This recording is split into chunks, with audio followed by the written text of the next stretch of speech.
A river cuts through rock not because of its power but because of its persistence. Welcome to session 3 of chapter Motion in a Plane, chapter entitled vectors. और आज हम लोग पढ़ेंगे इस chapter का one of the most important and most relevant topic and that is called dot product. चलिए, आपको मैं आशा करता हूं 9th क्लास में आप लोगों ने एक कॉन्सेप्ट पढ़ा होगा and that concept is called कि अगर पुली अपने सर पर कुछ लोड उठाकर चलता है तो उस केस में उसका जो वर्क डन होता है वो जीरो होता है। पुली अगर अपने सर पर कुछ लोड उठाकर चलता है तो उस केस में उसका वर्क डन जीरो होता है। क्यों? क्योंकि अगर आप लॉजिकली देखेंगे, अगर मैं अपने सर पर कोई किताब का बोझ उठाकर चल रहा हूं तो अगर मैं जब चल रहा हूं तो मेरे बीच में और रोड के बीच में जो एंगल है वो कितना है? 90 डिग्री। क्योंकि एंगल 90 डिग्री है तो वर्क डन जो हो गया वो जीरो के इक्वल हो गया। बट 90 डिग्री पे वर्क डन कैसे जीरो हुआ, that is a question of concern, because sign 90 degree is 1 and cos 90 degree is 0. So why in case of work done we are taking cos theta? So that is the origination of chapter or topic called dot product.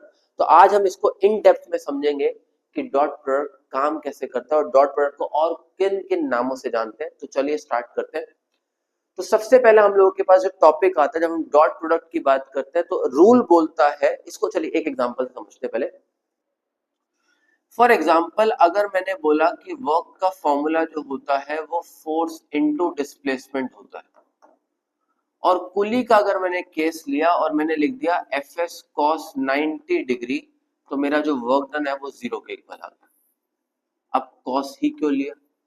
इसको समझने से पहले आपको एक concept दिमाग में बिठाना पड़ेगा एंड दैट कॉन्सेप्ट बोलता है कि जब भी वेक्टर की मल्टीप्लिकेशन वेक्टर के साथ होती है तो रिजल्टेंट जो होता है वो स्केलर होता है। जब भी वेक्टर की मल्टीप्लिकेशन वेक्टर के साथ होती है तो रिजल्टेंट स्केलर होता है, और जितनी भी स्केलर क्वांटिटीज होती हैं उनमें हम लोग डॉट प्रोडक्ट को यूज करते हैं।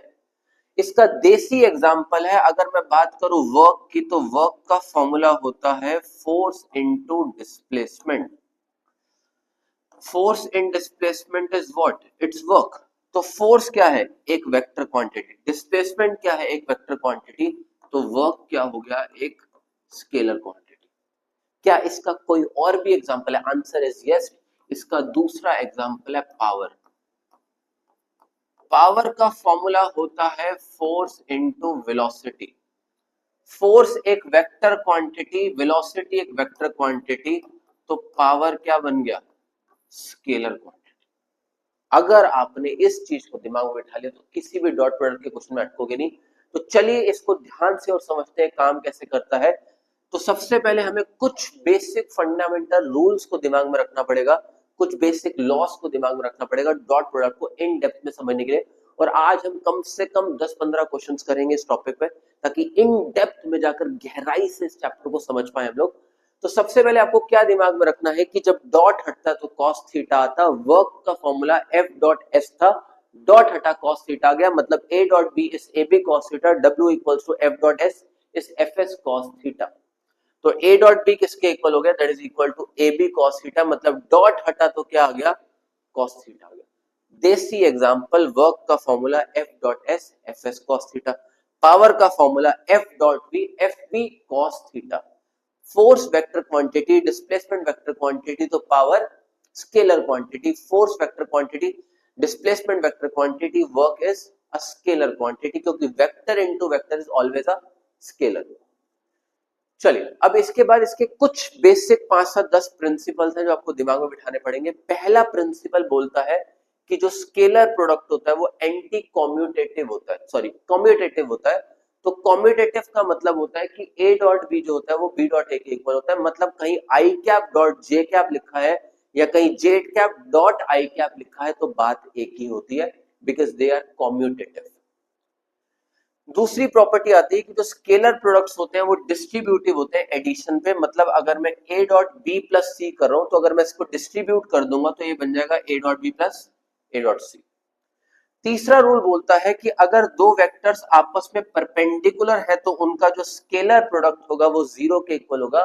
परपेंडिकुलर का मतलब होता है थीटा 90 डिग्री, कॉस 90 डिग्री होता है जीरो।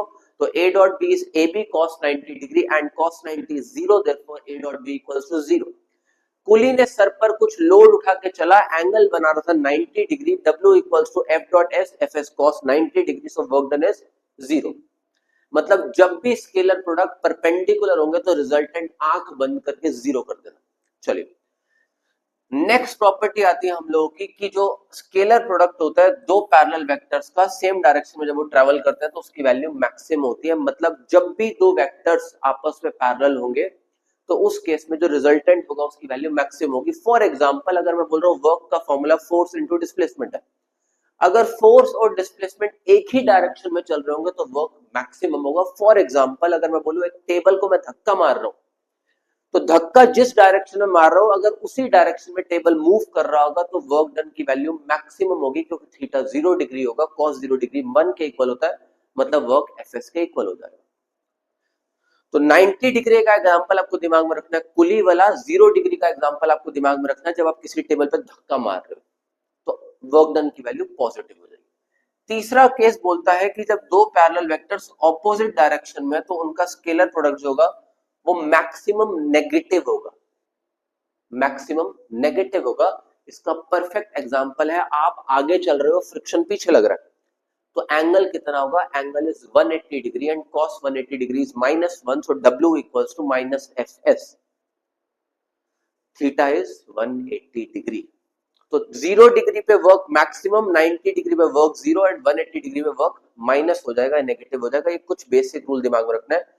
और लास्ट रूल बोलता है कि जो स्केलर प्रोडक्ट होता है उसका खुद के साथ उसकी वैल्यू स्क्वायर में कन्वर्ट हो जाती है, मतलब a dot a is a square, i cap dot i cap is 1 but a cap dot a cap is a square, क्योंकि वो आपस में पैरेलल चलेगा। चलिए ये कुछ बेसिक आपको रूल्स, कुछ बेसिक फंडामेंटल चीजें आपको दिमाग में रखनी है। अब ये बेसिक थीसिस है इसकी, ये बोलता है कि जब आप आई कैप की मल्टीप्लिकेशन आई कैप से करोगे वेक्टर में एक्स एक्सिस, वाई एक्सिस, जी एक्सिस या जेड एक्सिस कन्वर्ट हो जाता है किसमें, आई कैप में, जे कैप में और के कैप में।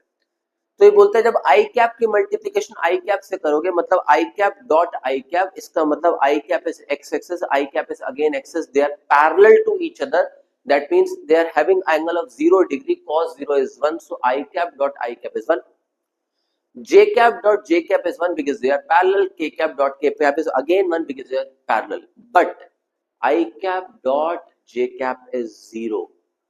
Why? Because this is I J cap, this is I cap and they are perpendicular to each other and cos 90 degree is 0. तो परपेंडिकुलर कंपोनेंट्स में जीरो आएगा, पैरेलल कंपोनेंट में वैल्यू मैक्सिमम आएगी, इस बात को दिमाग में रखना। इसलिए लिखा है I cap dot I cap, J cap dot J cap is k1, I dot J, J dot K dot I is 0। इस बेसिक सी बात को आपको दिमाग में रखना है, राइट। अब अगर हम बोल रहे हैं कि a डॉट बी जो होता है वो ए बी कॉस थीटा के इक्वल होता है, तो कॉस थीटा किसके इक्वल हो गया, a डॉट बी अपॉन में मॉड्यूलस है, मॉड्यूलस। तो ये कुछ बेसिक चीजें आपको दिमाग में रखनी है। मैं दोबारा रिपीट कर देता हूं, पहली प्रॉपर्टी कि जो वेक्टर स्केलर्स होते हैं वो कॉम्यूटेटिव होते हैं, मतलब आई डॉट जे लिखो या जे डॉट आई लिखो बात एक ही है। जो स्केलर्स होते हैं वो डिस्ट्रीब्यूटिव होते हैं ओवर एडिशन, मतलब a dot B plus C is a dot B plus a dot C. जब वेक्टर स्केलर का प्रोडक्ट स्केलर के साथ होता है तो उस केस में वैल्यू 1 के इक्वल आती है, मतलब आई कैप डॉट आई कैप जो होगा 1 के इक्वल होगा। बट जब आई कैप की मल्टीप्लिकेशन किसी परपेंडिकुलर कंपोनेंट्स होगी तो रिजल्टेंट 0 आएगा, क्योंकि cos 90 degree is 0, right. Same direction में मैक्सिमम, ऑपोजिट डायरेक्शन में मिनिमम और परपेंडिकुलर डायरेक्शन में 0 होंगे। और cos theta equals to a dot B upon modulus है, मॉड्यूलस बी। और याद दिलवा देते हैं मॉड्यूलस का फॉर्मूला होता है अंडर रूट ए एक्स स्क्वायर प्लस ए वाई स्क्वायर प्लस ए जेड स्क्वायर, राइट। चलिए आगे बढ़ते हैं। तो यहां से हम शुरुआत करेंगे आज के क्वेश्चंस के, भर भर के क्वेश्चंस करेंगे इस टॉपिक पे ताकि इस टॉपिक को गहराई से समझ ले। चलिए स्टार्ट करते हैं। क्वेश्चन बोल रहा है आपको एंगल निकालना है, आपके पास ए वेक्टर गिवन है I cap plus 2 J cap minus के कैप, और आपके पास बी की वैल्यू गिवन है माइनस आई कैप प्लस जे कैप माइनस 2k कैप। सबसे पहले क्योंकि हमें एंगल निकालना है तो हमें पता है कि कॉस थीटा का फॉर्मूला होता है ए डॉट बी अपॉन में मॉड्यूलस ए मॉड्यूलस बी। तो अगर a का मॉड्यूलस निकालेंगे तो फॉर्मूला लगाएंगे तो ये हो जाएगा 1 का स्क्वायर प्लस 2 का स्क्वायर माइनस 1 का स्क्वायर, तो ये आ गया आपका √6। ऐसे ही अगर हमने b का मॉड्यूलस निकाला तो हमारे पास ये हो गया -1 का स्क्वायर प्लस 1 का स्क्वायर प्लस -2 का स्क्वायर। वैल्यू सॉल्व करी b मॉड्यूलस की तो वैल्यू निकल के आ गई √6। a मॉड्यूलस आ गया, b मॉड्यूलस आ गया। अब अगर हम a डॉट बी निकालेंगे तो हमारे पास a की वैल्यू कितनी है i cap plus 2j cap minus k cap dot हमारे पास b की वैल्यू कितनी है minus i cap plus j cap minus 2k cap, right. अभी मैंने आपको बोला कि i की मल्टीप्लिकेशन सिर्फ i से करेंगे क्योंकि पैरेलल में वैल्यू मैक्सिमम होती है। तो i cap dot minus i cap कितना हो गया -1, राइट। सेकेंड केस में 2j cap plus j cap कितना हो गया, आंसर इज +2। थर्ड केस में हमारे पास minus k cap minus 2k cap कितना हो गया +2। तो 2 + 2 इज 4, 4 - 1 इज 3। मतलब हमारे पास a डॉट बी जो आ गया वो 3 के इक्वल आ गया। a डॉट बी 3 के इक्वल आ गया, मॉड्यूलस a 6 आ गया, मॉड्यूलस b 6 आ गया। तो हमने अभी फॉर्मूला पढ़ा कि cos थीटा जो होता है that is equal to a dot B upon में मॉड्यूलस a मॉड्यूलस b। तो a डॉट बी कितना है हमारे पास 3, मॉड्यूलस a कितना है 6, मॉड्यूलस b कितना है 6, मतलब ये वैल्यू कितनी रह गई 3/6, मतलब ये वैल्यू कितनी रह गई 1/2। मतलब cos थीटा अगर 1/2 के इक्वल आ रहा है तो थीटा कितना हो जाएगा 60 degree, right, simple. So this is how we use dot product. चलिए और क्वेश्चन करते हैं। क्वेश्चन हमें बोल रहा है कि prove that the vectors a and b are perpendicular to each other. इसका मतलब हमें प्रूव करना है थीटा 90 डिग्री आ रहा है, a गिवन है 2i cap plus j cap plus 3k cap और b गिवन है हमारे पास 2i cap minus j cap के इक्वल।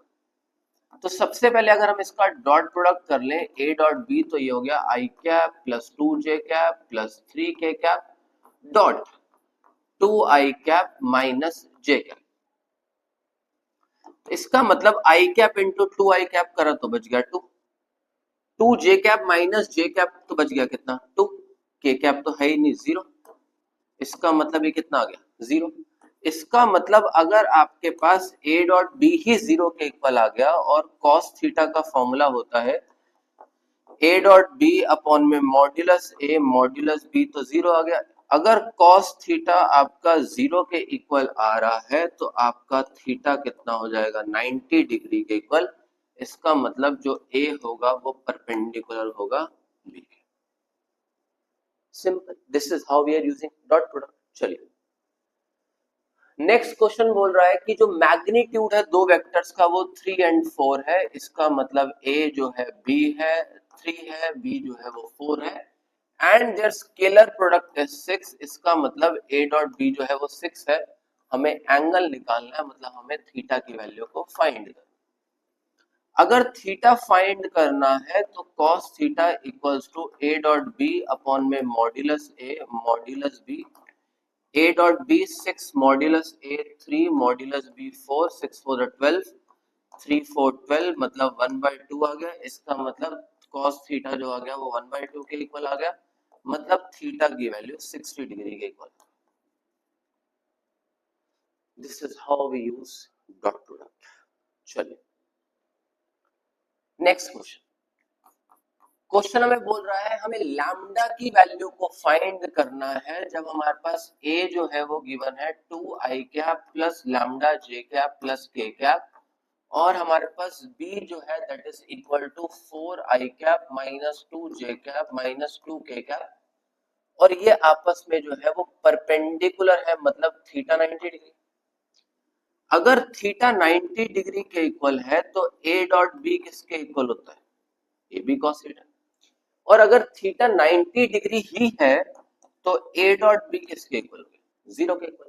इसका मतलब a जो हो गया that is 2i cap plus lambda j cap plus k cap dot 4i cap minus 2j cap minus 2k cap equals to 0। Multiplication करेंगे तो 4 to the 8 lambda j into 2 minus 2 lambda k into this minus 2 0 के equal आ गया। इसका मतलब 6 किसके equal आ गया, 2 लैम्डा के इक्वल आ गया, मतलब लैम्डा कितना हो गया 3 के। So this is how we use dot product. चलिए नेक्स्ट क्वेश्चन हमें बोल रहा है कि हमारे पास क्वेश्चन के अंदर फोर्स गिवन है which is 4i cap plus j cap plus 3k cap. हमारे पास डिस्प्लेसमेंट गिवन है which is 11i cap plus 11j cap plus 15k cap. और क्वेश्चन में बोल रहा है आपको वर्क निकालना है। वर्क का formula F dot S। So F is 4i cap plus j cap plus 3k cap and dot product में आ गया 11i cap plus 11j cap plus 15k cap. मतलब अगर यहां सॉल्व करोगे तो 11 फोर द 44 प्लस 11 प्लस 45। अगर इसको solve करोगे तो 45 plus 44 plus 11 is 55, 55 plus 45 is this is 100 joule, right. चलिए नेक्स्ट क्वेश्चन हमें बोल रहा है कि हमें पावर निकालना है। क्वेश्चन में फोर्स गिवन है which is 7i cap plus 6k cap. Question में वेलोसिटी गिवन है which is 3j cap plus 4k cap and हम लोगों को पावर फाइंड करना। जब पावर फाइंड करना है तो पावर का फॉर्मूला होता है force into velocity. Force is 7i cap plus 6k cap and velocity is 3i cap plus 4k cap. So power is 7 3 the 21 ना, यहाँ पर इधर दिस इज j कैप तो यहाँ ये नहीं आएगा, इसका मल्टीप्लिकेशन नहीं होगा, j का मल्टीप्लिकेशन नहीं होगा, 6 4 द 24 तो पावर जो हो जाएगा this is 24 watt। This is 24 watt, right? Next question में बोल रहा है कि तीन वेक्टर जो है वो इस तरह से गिवन है। This is important question. Question में बोल रहा है हमारे पास ए वेक्टर जो है वो 5 के इक्वल है, बी वेक्टर जो है वो 4 के इक्वल है और सी वेक्टर जो है वो 3 के इक्वल है। और क्वेश्चन में बोल रहा है कि जो ए है वो बी प्लस सी के इक्वल है। हमें एंगल निकालना है ए और सी के बीच में। Again important question. जब भी किसी चीज के बीच में एंगल निकालना होता है तो उस चीज को आप एक साइड में कर दो। तो अगर क्वेश्चन में आपको ए और सी के बीच में एंगल निकालना है तो क्या आप इसको a minus C equals to B लिख सकते हो। यहां पर आप स्क्वायरिंग बोथ साइड कर दो। जैसे आप स्क्वायरिंग बोथ साइड करोगे तो ये बन जाएगा A square plus B square minus 2ac cos theta equals to B square. अब आप में से कोई बोल सकता है कि cos थीटा क्यों आ गया, क्योंकि अब तक तो हमें पढ़ाया जाता है A square plus B square plus 2ab cos theta, but अभी हमने पढ़ा a dot B ab cos theta, ऐसे a dot C ac cos theta same. इसका मतलब यहां से हमारे पास cos थीटा जो आ जाएगा that is equal to B square minus A square minus C square upon में माइनस 2ac।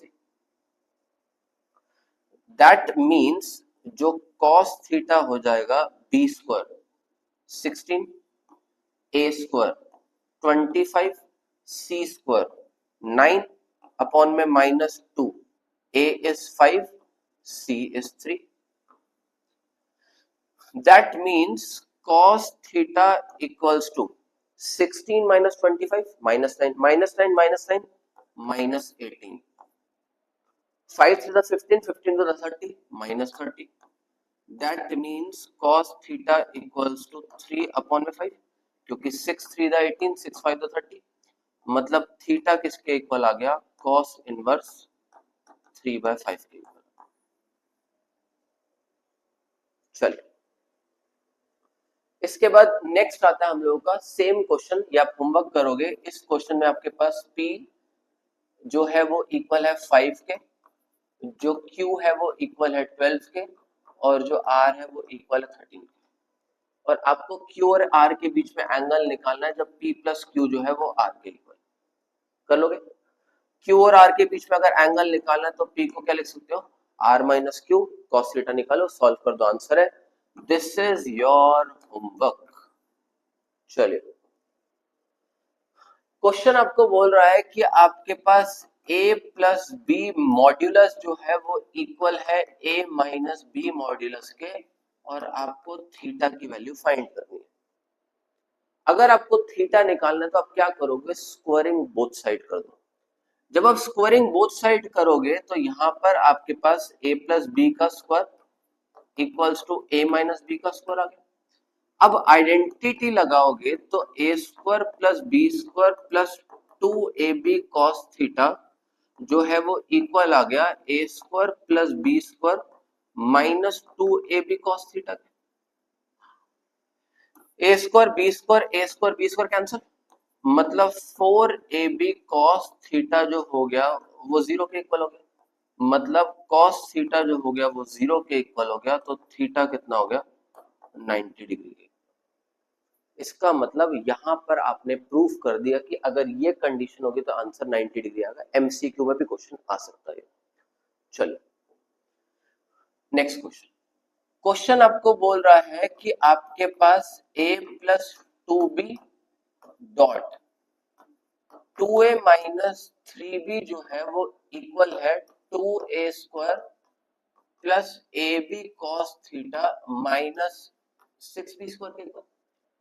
क्वेश्चन बोल रहा है आपको LHS RHS के इक्वल प्रूफ करना है, तो अगर हम यहाँ पर सिर्फ LHS ले लें तो a into 2a square, a into minus 3b is minus 3a dot b again plus 4a dot b minus 6b square. अब अभी पढ़ा कि वेक्टर्स कम्यूटेटिव होते हैं, मतलब अगर आप a डॉट b लिख रहे हो या b डॉट a लिख रहे हो तो बात एक है, इसलिए मैंने यहाँ पर इसको चेंज नहीं करा, बिकॉज वेक्टर्स आर कम्यूटेटिव और स्केलर्स आर कम्यूटेटिव। तो ये बन गया 2a square minus 3ab plus 4ab, a dot b is ab cos theta, so this is ab cos theta minus 6b hence proof, right. तो इस तरीके से हम कॉस्ट प्रोडक्ट के या डॉट प्रोडक्ट के जितने भी क्वेश्चंस अवेलेबल है वो इस बेसिक थीम के साथ हम लोग कर सकते हैं। So hope you enjoyed this session. Stay tuned for next session. Till next session, keep learning, keep growing and keep exploring. Thank you so much for giving your valuable time. Take care.